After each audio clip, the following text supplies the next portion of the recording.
nakakatanggal siya guys ng hiyang ko to, nakakatanggal siya ng pimples. Or little kasi or may weather ako. May weather kasi naglalabasan sa pag mainit yung anik-anik ko. First time ko siyang gamitin for this month. Nalaman ko lang siya, recommend siya ng anak ko. Hindi kasi ako nagkakatigyawat. Ito na lang. Siguro dahil kakapulad. Kakapanood.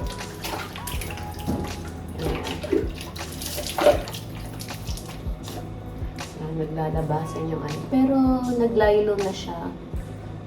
Pati mag-ala. Okay siya sa akin. So, kanya-kanyang hiyang din guys. Kaya hirap ako makahanap ng yung hiyang ko sa mga ganyan. Ginagamit sa mukha. Minsan lang ako maglagay. Hindi naman ako yung tipong panay-lagay ng kung ano-ano. So, winash ko lang siya. Vlog ka lang. May tayo.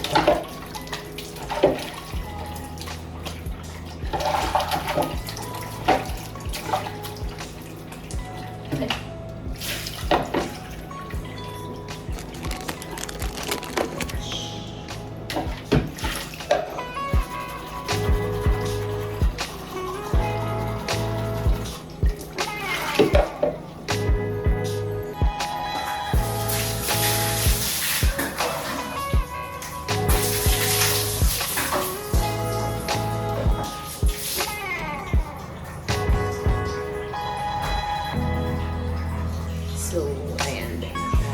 Tara.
Di wow, nakatadhana.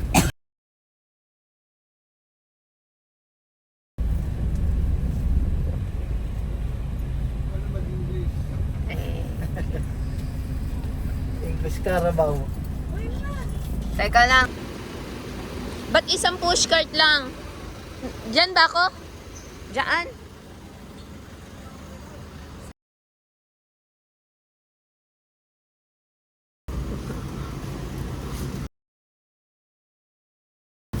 Savory. Sabi ko wag mong pagpatong-patungin eh.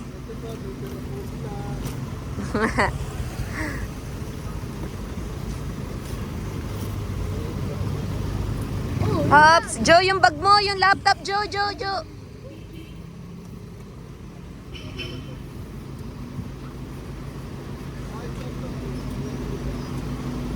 Ayan po, ayan yan, Daddy.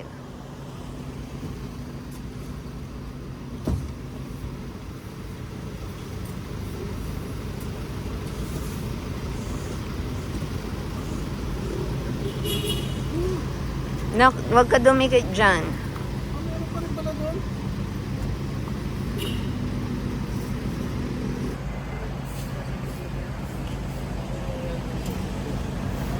Ito na, naalis na kami. Tira mo na kami. Happy.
Number 2 cleared.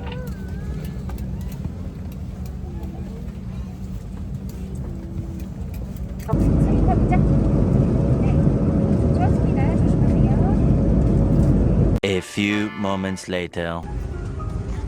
So guys, nandito na kami sa Korea. Bababa ko lang itong amang gamit.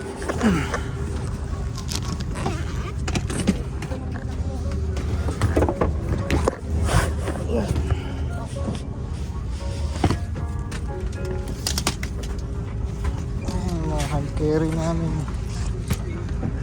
Una ka. Wala na ba tayo naiwan?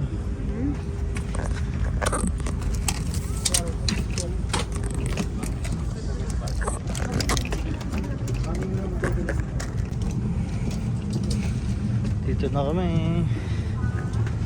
South Korea muna, Incheon.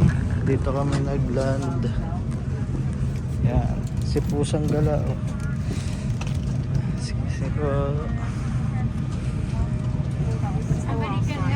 Yes,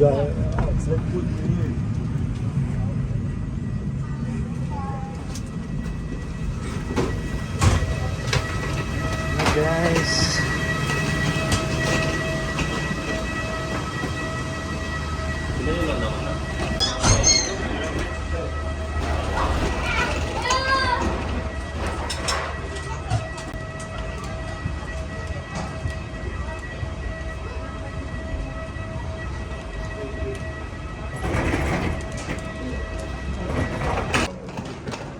So watchers, nandito na tayo sa Incheon. So this is our first destination for transfer. So medyo napipil ko na yung sakit ng ulo ko.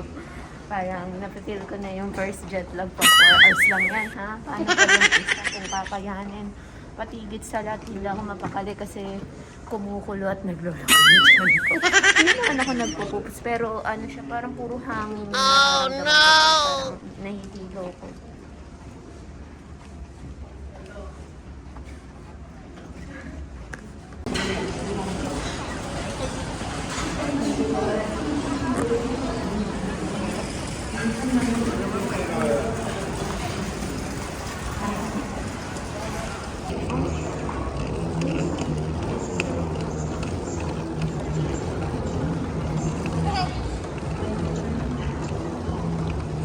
Grabe ang dami ng airport dito na maliligaw kapag hindi ka nagtanong there.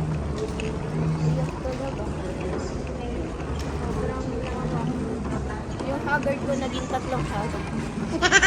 Sobra, kasi tayo ng gamit.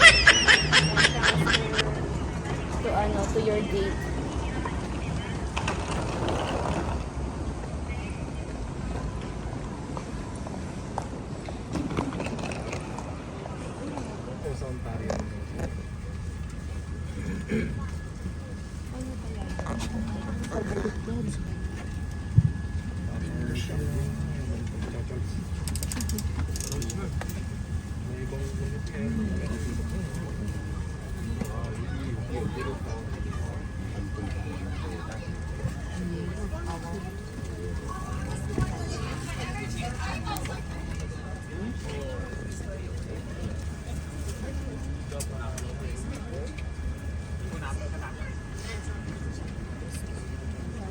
Distance.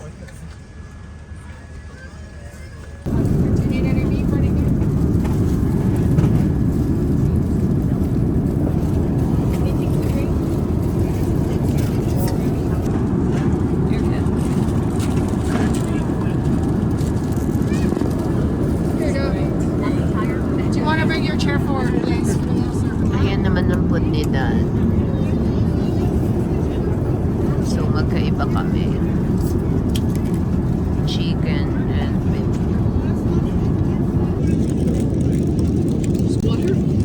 What is she saying?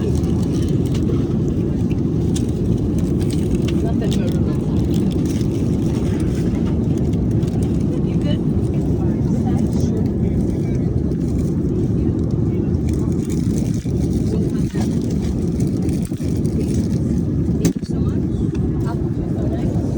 You're welcome. One eternity later. Hi watchers! It's me again, and so nandito na tayo sa YZZ. Yun nga lang, inabot tayo ng almost 4 hours. Sabi nila mabilis yung sa permit, matagal pala, 4 hours. So hindi siya hindi siya madali. Lalo na sa mga kung may connecting flight, dapat matagal din yung next connecting flight niyo. So eto, kakakuha lang din namin ng baggage. Sa sobrang tagal, nakatambak lang yung bagahe. Hi watchers! So ayan, nandito na tayo sa Canada. Welcome to Canada! Ayan ang lugar na. So nandito ako ngayon guys sa location ng agency namin. So dito kami nakatira ni husband. Bigyan ko lang din kayo ng konting idea and information kung ano yung mga tinahak namin, ano yung mga hinanap sa amin ng immigration. So unang-una, sa Philippines, syempre don't forget your passport at letter of intent para yun sa OWP or Open Work Permit ng husband nyo kasi hinahanap yun. And of course, bilang student like me, letter of acceptance ng school kung saan kayo naka-enroll kasi isa talagang requirements at napaka-important nun. Secondly, syempre, marriage contract. Hinanap sa amin yun ni immigration. So, dyan yun sa Pilipinas sa atin ha. And then, dito naman, ang advice ko tulad nga ng sabi ko sa inyo, haggardness, wag kayo maniniwala sa totoo lang sinasabi ng iba na mabilis daw yung process ng immigration. Sorry guys, pero wag kayo maniniwala sa sinasabi ng mga ibang nandito. Actually, doon ko lang din na-realize no, na marami talagang sinungaling or talagang maraming nanliligaw, ewan ko, sa mga watchers na gustong, syempre, sino ba naman lahat na mga Pinoy na ayaw dito sa lugar na to, di ba? Sa Canada. So, 4 hours yung inantay namin, as in talagang hilo ka na ilang oras yung biyahe mo, tapos pipila ka ng 4 hours for immigration nila. Ang hinanap din doon is kung ano yung school mo, letter of acceptance, yun nga yung lawa ng school, and tinatanong nila kung may co-op. So, yung co-op kasi is like a business or course na parang part-time job ng mga students. So, sa mga business course kasi yun. So, ano pa ba? And, yun nga, after immigration, sa mga example connecting flight, kasi sa Toronto kami lumapag. Example, sa Alberta kayo or parang connecting flight na from Toronto, lilipad pa kayo ng Alberta. I-make sure nyo na medyo may space yung yung what do you call this, yung connecting flight nyo. Kasi doon din ako nag-worry before from Manila to Incheon namin. So yung connecting flight, medyo sana lagyan nyo ng mga kahit 4 to 5 hours or 6 hours para sure na lang din, no? Kasi mag-aantay na naman kayo ng another flight. So medyo talagang haggard na ang dating. And of course, ayan, nandito na kami sa agency namin nakatira. Sa mga gusto or i-PM ako, sa mga gusto kung paano, i-next video natin yung agency namin kung sino yung nagpaalis sa amin. Hindi kami iniwan kasi maraming agency talaga na nag-iwan. So i-endorse din namin yan para makakuha rin kayo ng discount. So, ayan, discount and free assistance nila. For the meantime, eto muna ang vlog natin. I hope you like this video, guys. And see you sa next video natin na mga paggagawin ko or pupuntahan natin. See you!